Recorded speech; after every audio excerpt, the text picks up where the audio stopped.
Hello, students. I am again back with part 2 of chapter number 3, Objectives and Methods of Struggle of the Early Nationalist. Students, I hope you all have seen part 1 of this chapter. If not, do watch it. Students till here we have completed everything in part one में हम लोग यहाँ तक पढ़ चुके हैं। Part two हम start करेंगे इस टॉपिक से जो है official attitudes towards the Congress. कि भाई जब कांग्रेस कब बनी थी बेटा? 1885 में। किसने बनाई थी? ए.ओ. ह्यूम ने। तो जब कांग्रेस बनी 1885 में तो उस टाइम जो वाइसरॉय थे, जो अदर डिफरेंट गवर्नमेंट ऑफिशियल्स थे, उनका क्या एटीट्यूड्स था कांग्रेस को लेकर? वो इसको एक पॉजिटिव ऑर्गेनाइजेशन की तरह देखते थे, अपने फेवर में देखते थे कि कांग्रेस के अगेंस्ट में थे। यही सब हम इस वीडियो में डिस्कस करेंगे। ठीक है।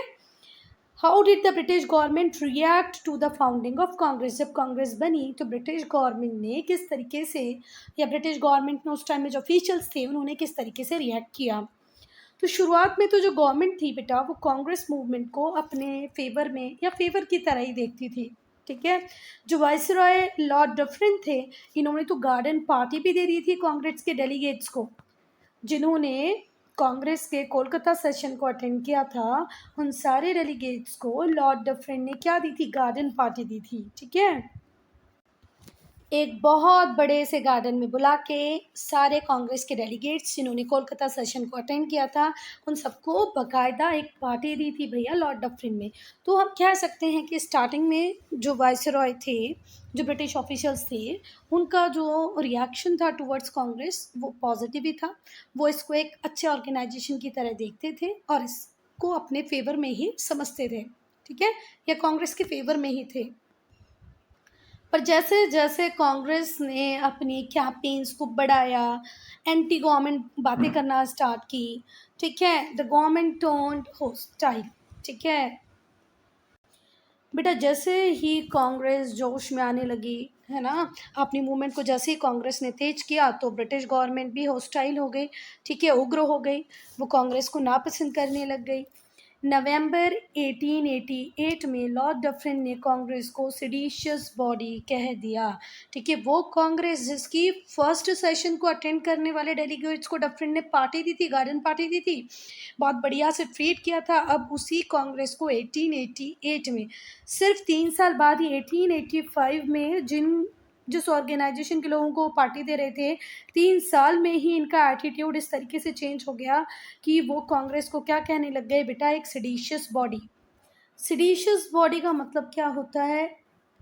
जो राजद्रोह कर रहा हो, विद्रोही हो, रिबेलियन हो। ठीक है, राजद्रोह, देशद्रोह के आरोप लगने लग गए अब किसके ऊपर? कांग्रेस के ऊपर। ठीक है, एक देशद्रोही ऑर्गेनाइजेशन के रूप में देखने लगे लॉर्ड डफरिन किसको? कांग्रेस को।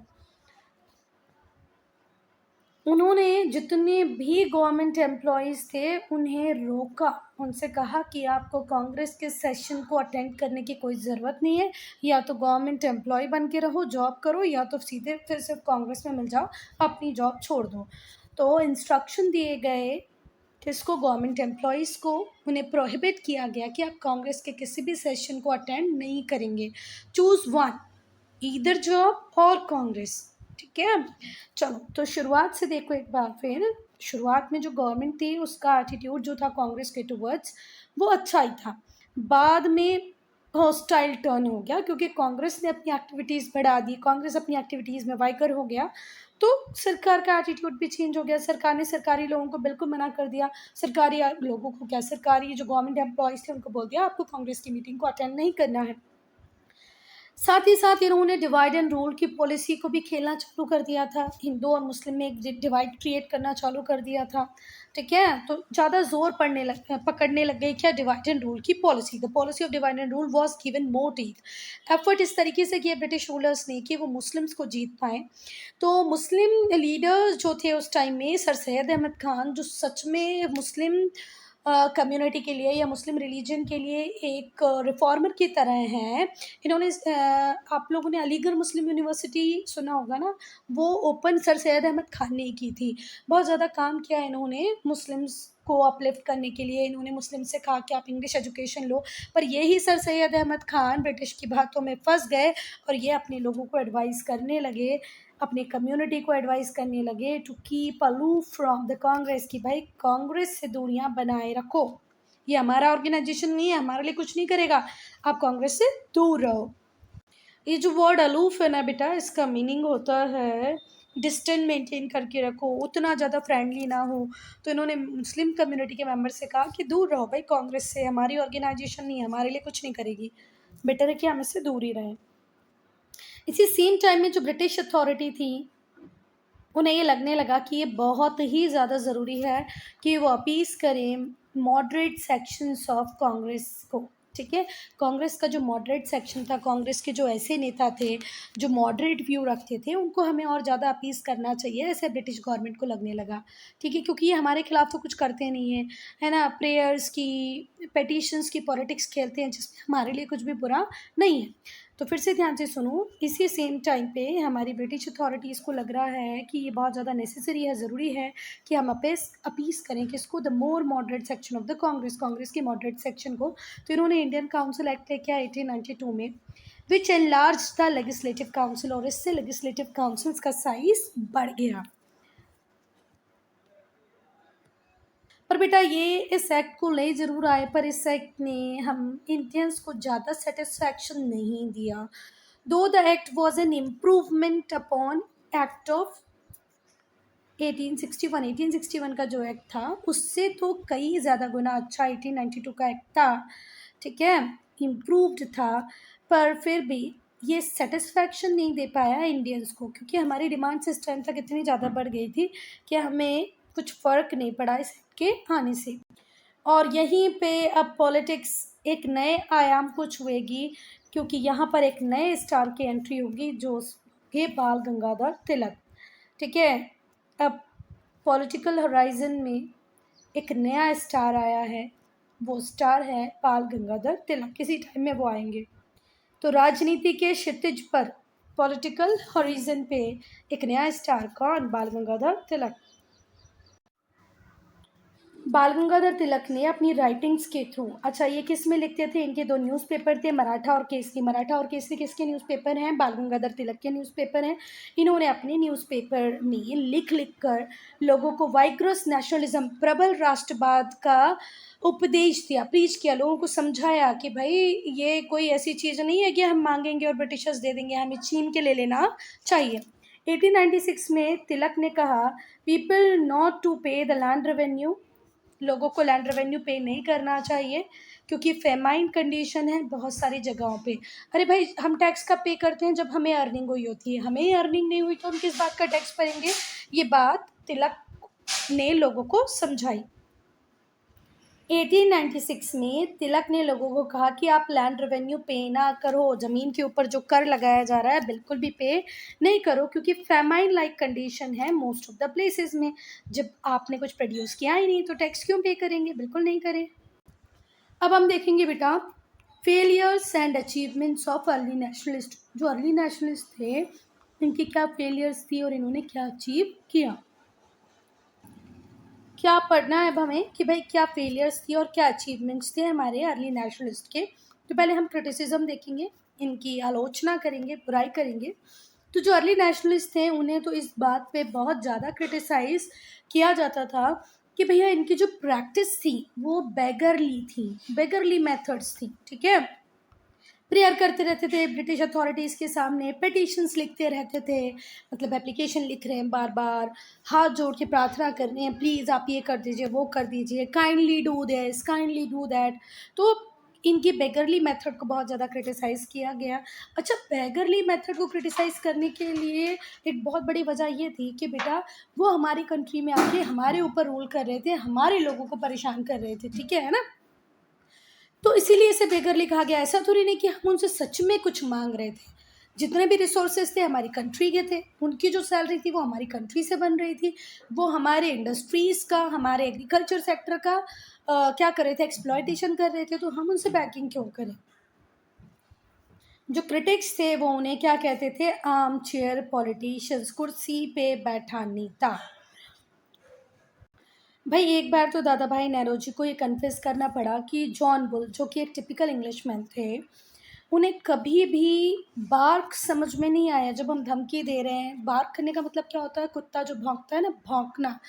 यहाँ पर आप ऐसे समझ लो कि हम जब उसे धमकी दे रहे हैं, समझा रहे हैं, वो नहीं समझ पा रहा है, उसे सिर्फ़ क्या समझ में आता है? बाइट मतलब काटना, ठीक है? जब तक हम उस पे कोई फ़िज़िकल हार्म नहीं करेंगे, तब तक वो समझेगा नहीं, ठीक है? तो एक बार दादा भाई नेहरू ने खुद ये बात बोल दी, जो कि बहुत ही मॉडरेट नेचर के थे, कि भाई इनको बोलने की भाषा समझ में नहीं आ रही है, इन्हें तो हमें मारना पीटना ही पड़ेगा।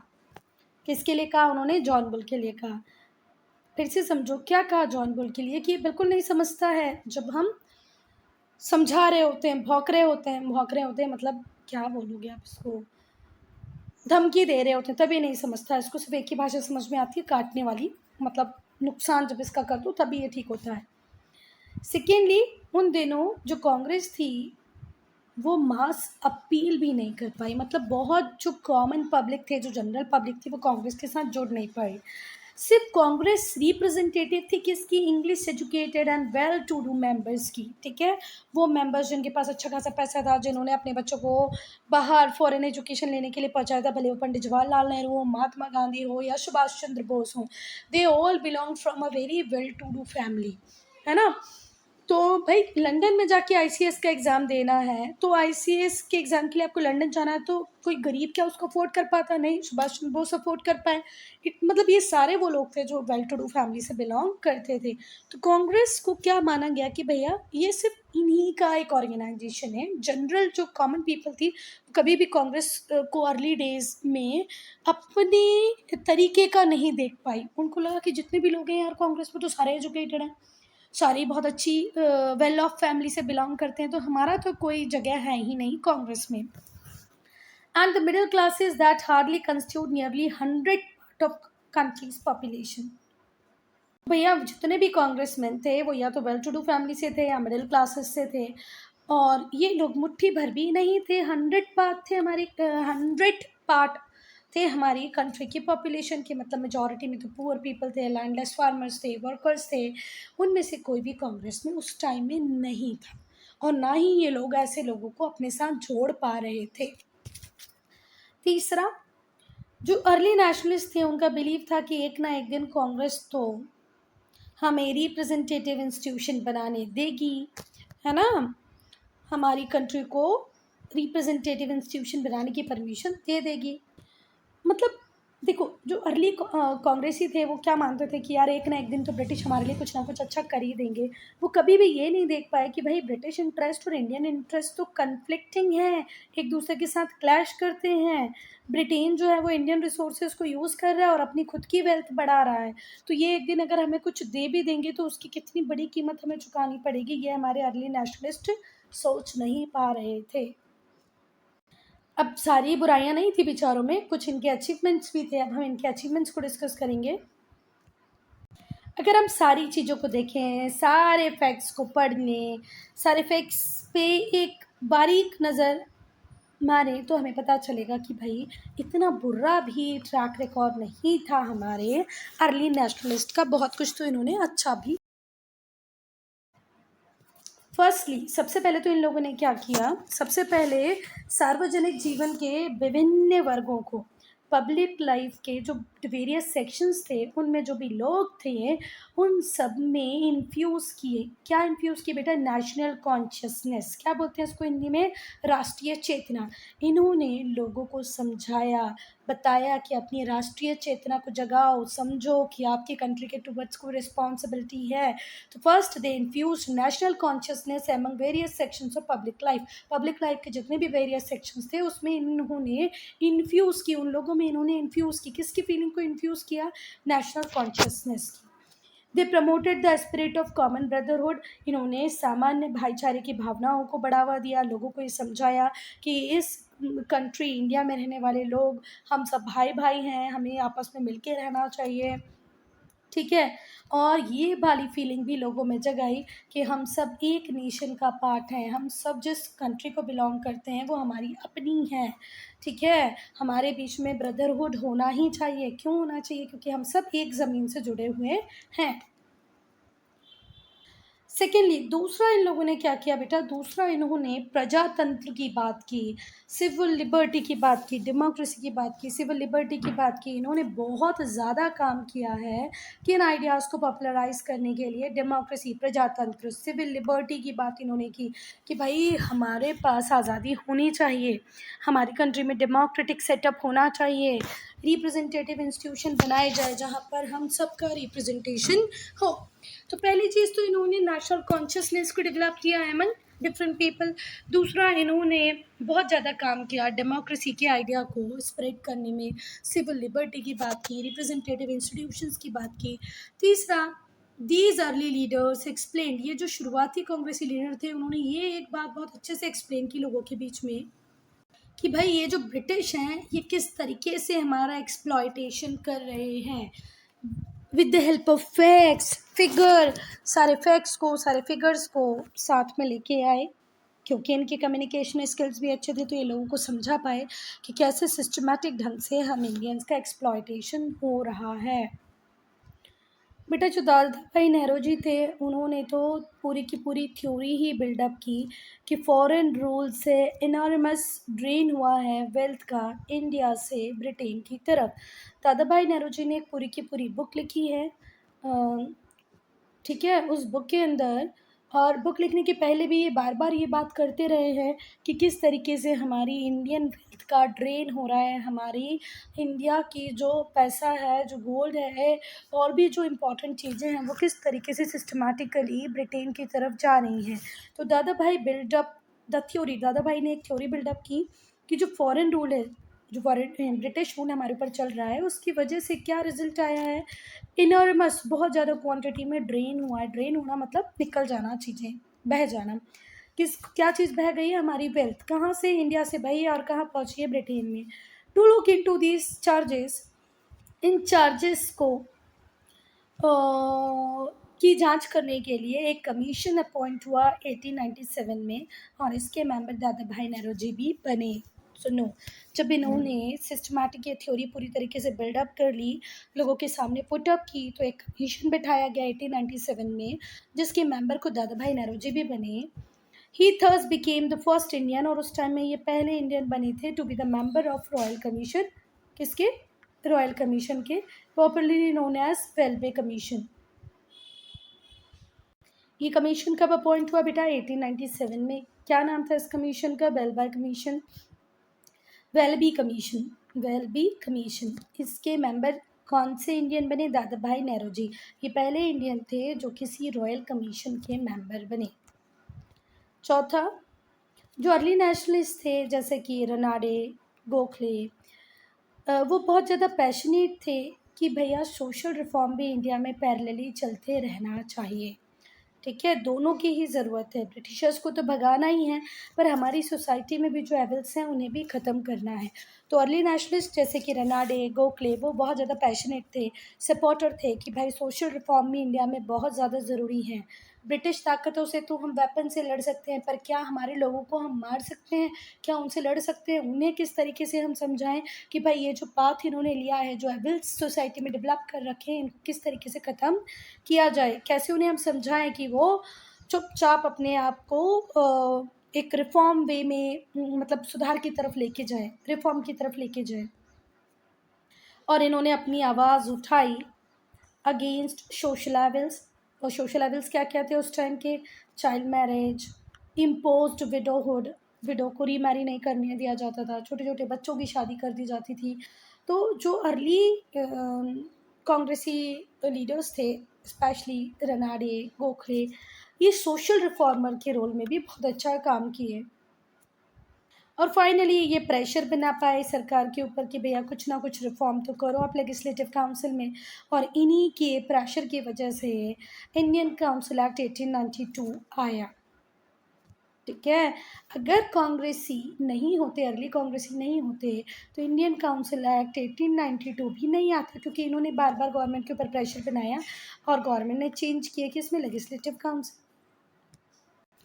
और बेटा दूसरी एक अच्छी बात सुनो कि अर्ली नेशनलिस्ट हम बोल रहे हैं जिनको, वो कांग्रेस की शुरुआत थी। तो शुरुआत में आते ही आपको सारी चीज़ों का एक प्रॉपर आइडिया नहीं लग पाता है। आप थोड़ा-सा टाइम करते हो, चीज़ों को एक्सपेरिमेंट बेसिस पे करते हो, फिर देखते हो यार ये चीज़ सक्सेसफुल हुई, ये वाली चीज़ अनसक्सेसफुल हुई। तो कांग्रेस के साथ ये भी बड़ी परेशानी थी। इन ब्रीफ जो अर्ली पीरियड था वो सीड टाइम था इंडियन नेशनलिज़्म का। मतलब लोगों के अंदर भी इंडियन नेशनलिज़्म इतना ज़्यादा भर-भर के आया नहीं था। कुछ लोग थे जो कंट्री के टुवर्ड्स सोचने लगे थे, कुछ लोग तो अभी भी बहुत सेल्फिश एम को लेकर चल रहे थे कि यार ब्रिटिश गवर्नमेंट हमें खाना दे रही है, नौकरी दे रही है, सरकारी नौकरी में हमें रख रही है और क्या चाहिए हमें? ठीक है, हमारी कंट्री में रेलवे बना रही है, टेलीग्राफ बना रही है, पोस्ट ऑफिस बना रही है, डेवलपमेंट कर तो रही है, इतने में ही खुश रहो। लेटर ऑन जो नेशनलिस्ट मूवमेंट था उसने फोर्स पकड़ा और जो लोग थे उन्होंने नेशन वाइड कैंपेन को वेज किया।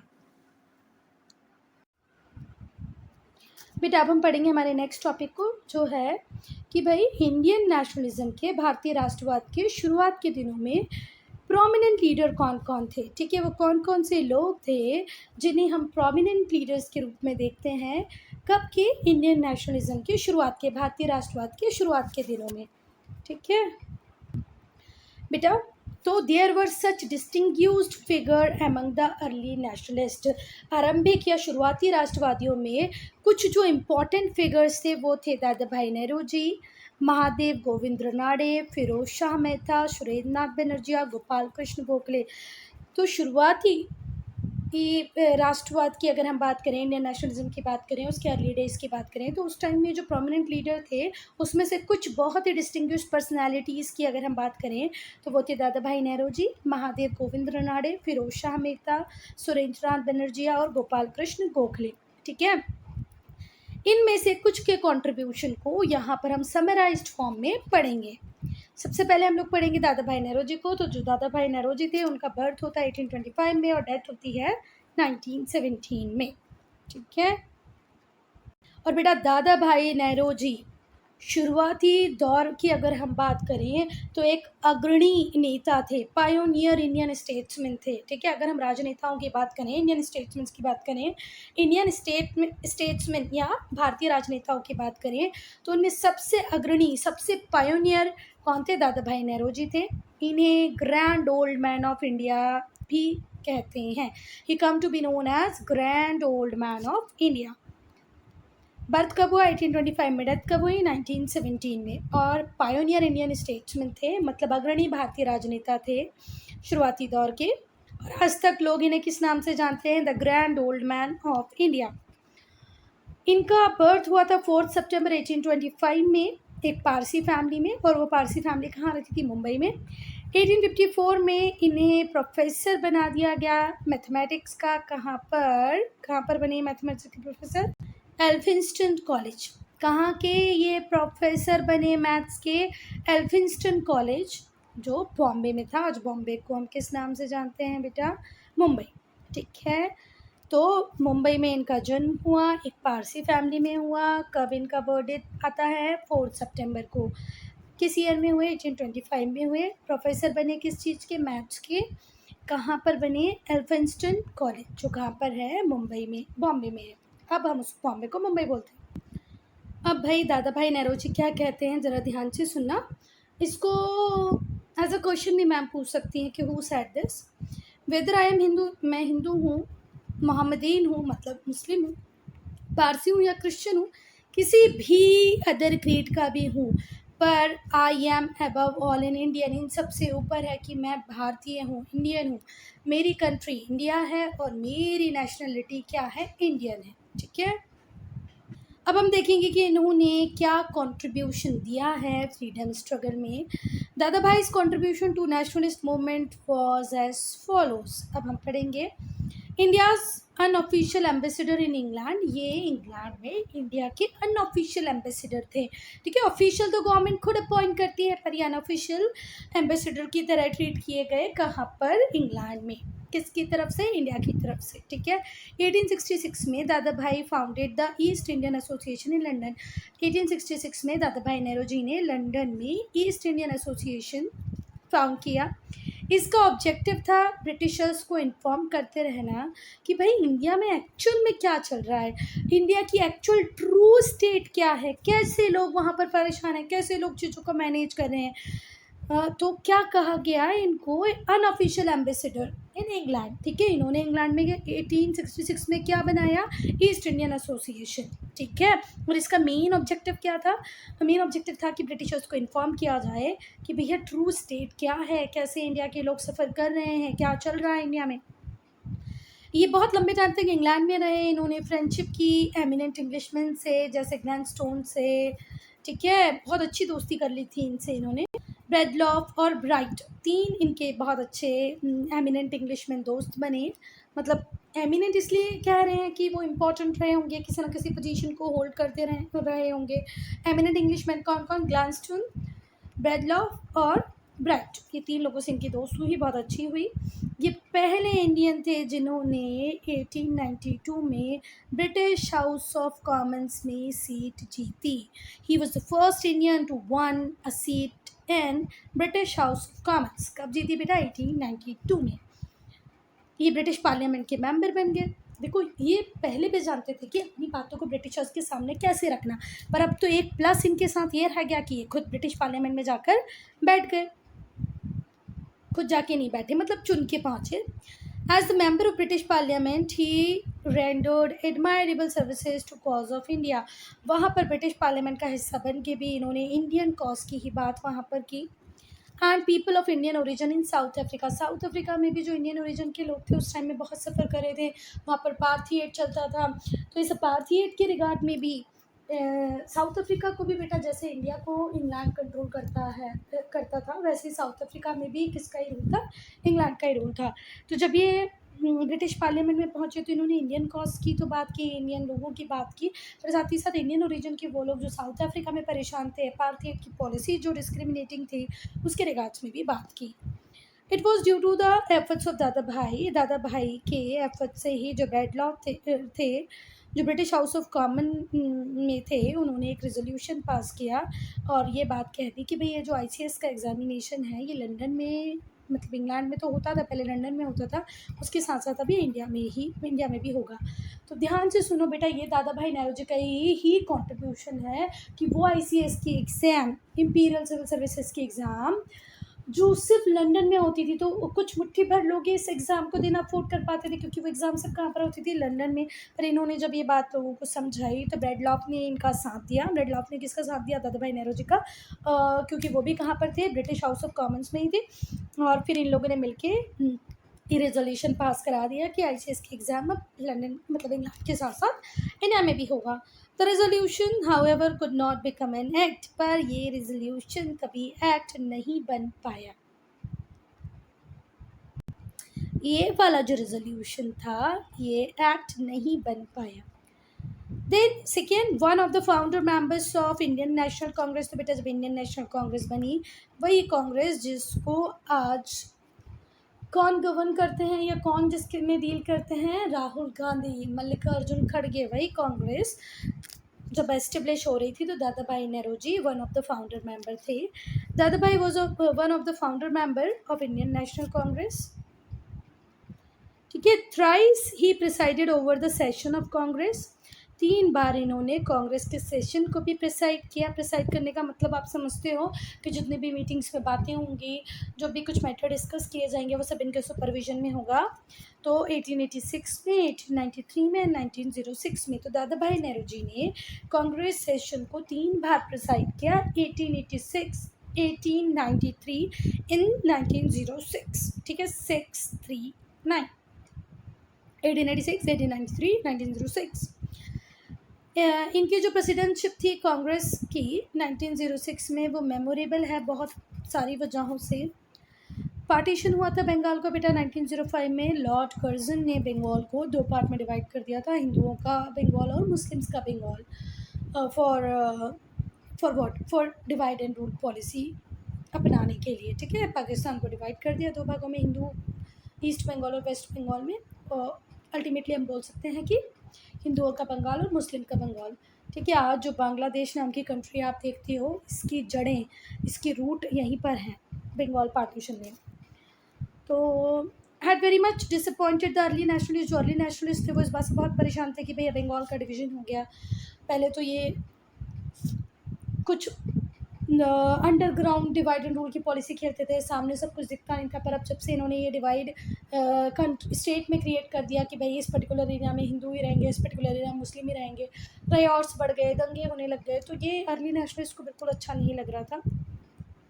Their power and Prestige were on the decline, और इनकी पावर और प्रेस्टीज कैसे होने लगी, डिक्लाइन होने लगी। दे देयरफॉर परसुएडेड दादा भाई, और फिर इन्होंने दादा भाई को परस्यू किया कि आप प्रिसाइड करो कलकत्ता सेशन को, कांग्रेस के जो कब कब होने वाला था 1906 में। तो ठीक है, जो अर्ली नेशनलिस्ट थे वो बहुत ज़्यादा डिसअपॉइंटेड थे बंगाल डिवीजन से। इससे क्या हुआ, कांग्रेस की जो शाख थी, कांग्रेस की जो गुडविल थी वो बहुत ज़्यादा कम हो गई। तो कांग्रेस के लोगों ने दादा भाई नेहरू को समझाया, मनाने की कोशिश की, परस्यू करने की कोशिश की कि भाई कलकत्ता सेशन जो होने वाला है उसको आप प्रिसाइड करो। Dadabhai's name and fame made it difficult for assertive nationalist to oppose. अब बेटा दादाभाई नेहरू जी का नेम और फेम इतना बड़ा था कि कोई असर्टिव नेता ऐसे ही उन्हें अपोज नहीं कर सकता था। ये बहुत, देखो कुछ लोग होते हैं ना जिनको हम इतना रिस्पेक्ट करते हैं कि जिनके अगेंस्ट में हम चाहते हुए भी कुछ नहीं बोल सकते। तो ऐसे ही इमेज थी दादाभाई नेहरू जी की। 5 में बंगाल डिवीजन हुआ, जिसकी वजह से जो अर्ली नेशनलिस्ट थे उनका जो फेम था, जो गुडविल थी, बहुत ज़्यादा गिर गई। तो जो असर्टिव थे वो बिल्कुल पसंद नहीं कर रहे थे अभी कांग्रेस को, वो बोल रहे थे चेंज करो, चेंज लाओ, चेंज लाओ, चेंज लाओ। पर जब कांग्रेसियों ने मना लिया दादा भाई नेहरू जी को कि भाई आप आओ, क्योंकि आप आओगे ना तो असर्टिव ज़्यादा अपोज नहीं कर पाएंगे, ठीक है, आप आओ। तो दादा भाई का जो नाम था, जो फेम था, उसकी वजह से ये बहुत डिफ़िकल्ट हो गया असर्टिव्स के लिए कि वो अपोज कर पाते हैं इस कैंडिडेचर को। Although they would have liked Tilak to hold that office, पर जो असर्टिव थे, क्योंकि भाई वो बाल गंगाधर तिलक थे, वो खुद भी एक बहुत बड़े असर्टिव नेता थे, तो ये चाहते थे कि बाल गंगाधर तिलक ही इस पोजीशन को होल्ड करे। पर दादा भाई को ऐसे, दादा भाई नेहरू जी को ऐसे अपोज करना ना कर पाना इतना ईजी टास्क नहीं था।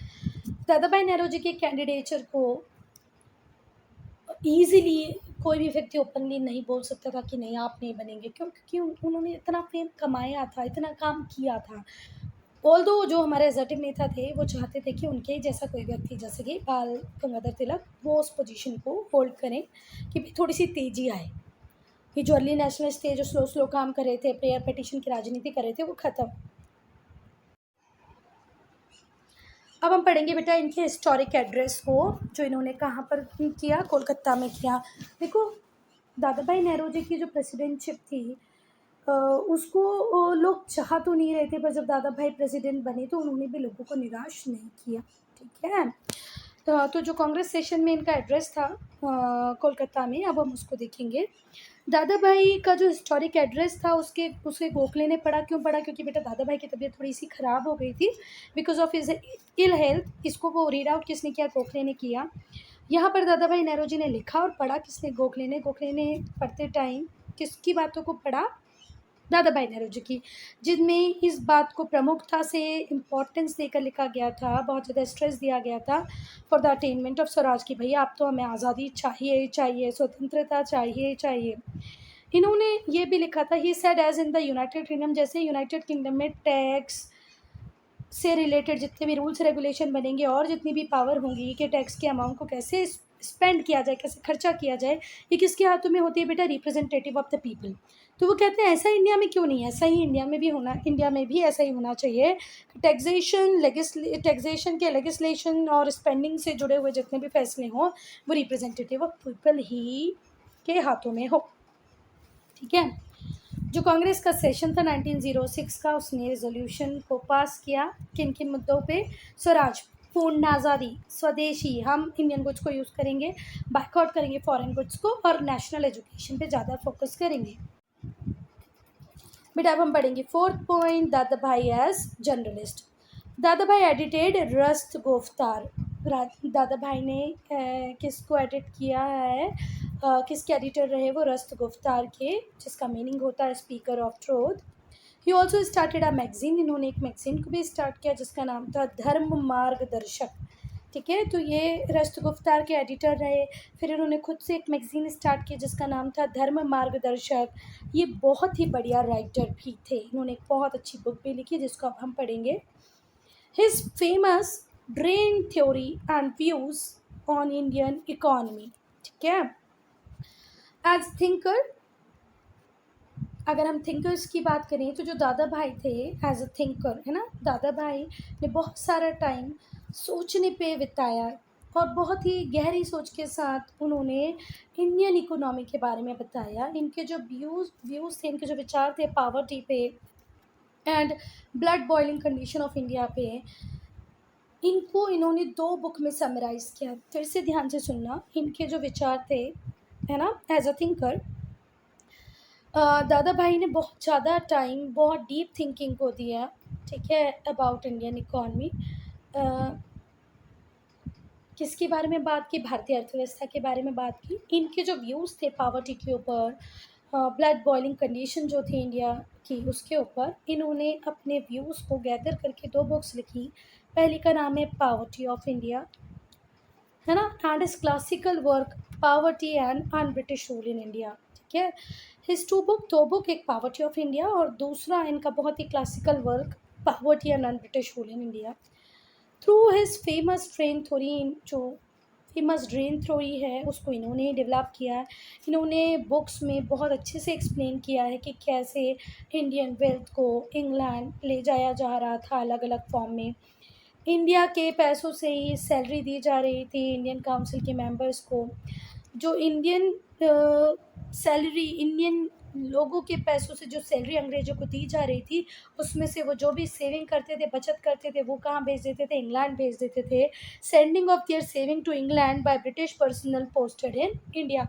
वो ब्रिटिश पर्सनल जो इंडिया में पोस्टेड थे, वो हमारे पैसों से जो उनको सैलरी मिलती थी, उससे जो सेविंग्स करते थे, उसको इंग्लैंड भेज देते थे। फिर जो ब्रिटिश ऑफिसर्स थे, उनकी पेंशन भी हमारे पैसों से ही जाती थी। जितने भी वॉर ऑफिस थे, जितने भी ब्रिटिश ट्रूप का मेंटेनेंस था, वो भी हमारे पैसों से ही पूरा हो रहा था। उसका पेमेंट भी हमारे इंडिया से ही जा रहा था। Profits of the British trading agencies, और जैसे ईस्ट इंडिया कंपनी तो काम कर ही रही थी, इसके अलावा जितनी भी ब्रिटिश ट्रेडिंग एजेंसीज़ थी जो इंडिया में काम कर रही थी, उनका भी प्रॉफिट इंग्लैंड ही जाता था। The Hindu and English daily दोनों ही बताते हैं कि भाई दादा भाई नेहरू जी के इक्वल तो इंडियन इकोनॉमी को कोई जानता नहीं होगा। तो बेटा जिनको समझ में नहीं आया वो फिर से सुने। तो द हिंदू और इंग्लिश डेली दोनों का ही मानना ये था कि अगर हम भारतीय अर्थशास्त्रों की बात करें या उन लोगों की बात करें जिनको इकोनॉमिक्स का बहुत अच्छा नॉलेज है, फिर भी कोई भी कितना भी विशेषज्ञ क्यों ना हो, जितना नॉलेज, जितनी इकोनॉमिक्स की पकड़ किसकी थी? दादा भाई नेहरू जी की थी। इकोनॉमिक्स के ऊपर पकड़ दादा भाई नेहरू जी की थी, इतनी किसी की भी नहीं है ना। भले वो कोई भी हो, भारतीय अर्थशास्त्र पर एक विशेषज्ञ के रूप में पूरे भारत में दादा भाई नेहरू जी के बराबर कोई भी नहीं है। ऐसा किसने कहा? द हिंदू ने कहा और इंग्लिश डेली ने भी कहा। His advocacy of a just political system, ठीक है, क्या बोलना चाह रहा है ये पॉइंट? वो चाहते थे बेटा एक जस्ट पॉलिटिकल सिस्टम इंडिया में बन जाए, उसकी उन्होंने वकालत भी की, पुरजोर तरीके से इस बात को रखा। दादा भाई का बिलीव था कि एक जस्टिस होना चाहिए। किस चीज़ को लेकर जस्टिस होना चाहिए भाई? भाई एक ऐसा पॉलिटिकल सिस्टम हो जो जस्ट, ठीक है, न्यायपूर्ण हो, न्याय संगत हो। सिर्फ ऐसा एक सिस्टम हम डेवलप ना कर लें जो सिर्फ ब्रूटल सप्रेशन की ही बात करता हो कि लोगों के पास फ्रीडम होनी ही नहीं चाहिए, जितनी भी फ्रीडम है उसको ब्रूटली सप्रेस कर दो, ऐसा कुछ भी होना नहीं चाहिए। आई बात समझ में? तो जो दादा भाई नेहरू जी थे उनका मानना क्या था कि अगर आपको सरकार चलानी भी है तो जस्ट तरीके से चलाओ, ठीक है, लोगों को पूरी फ्रीडम दो। उनकी फ्रीडम का सप्रेशन करना एक जस्ट पॉलिटिकल सिस्टम तो नहीं है। दादा भाई की डेथ हो जाती है बेटा 1917 में। His was a great life nobly lived, ठीक है, इन्होंने अपने जीवन को बेटा बहुत अच्छे तरीके से जिया है। 9 डिकेड्स, अच्छा खासा एज ये जिए। एज अ प्रोफेसर लेगिस्लेटर, एक अच्छे प्रोफेसर थे, एक अच्छे लेगिस्लेटर थे, थिंकर थे, स्टेटमेंट थे। प्रोफेसर मतलब जो उनकी जो पहली जॉब थी मैथ्स के प्रोफेसर बने, फिर ये लंदन में लेगिस्लेशन में पहुँचे। थिंकर तो थे ही थे, स्टेट्समैन से एक अच्छे राजनेता थे, है ना। His life was a glorious story of devotion to duty, के ड्यूटी के टुवर्ड्स आप कितने ज़्यादा डिवोटेड होते हो सकते हो, ये इनकी लाइफ से ज़्यादा हम कहीं नहीं सीख सकते। He was indeed a path finder of Indian nationalism, Indian nationalism के पाथ फाइंडर के रूप में भी हम इन्हें देख सकते हैं। Student, I'm in this video here only. If you have any doubt, any problem, do write in comment section. Part 3 हम स्टार्ट करेंगे सुरेंद्र नाथ बनर्जिया से। और स्टूडेंट्स, अगर कुछ चेंजेस करने हैं तो आप कमेंट सेक्शन में ज़रूर लिखें।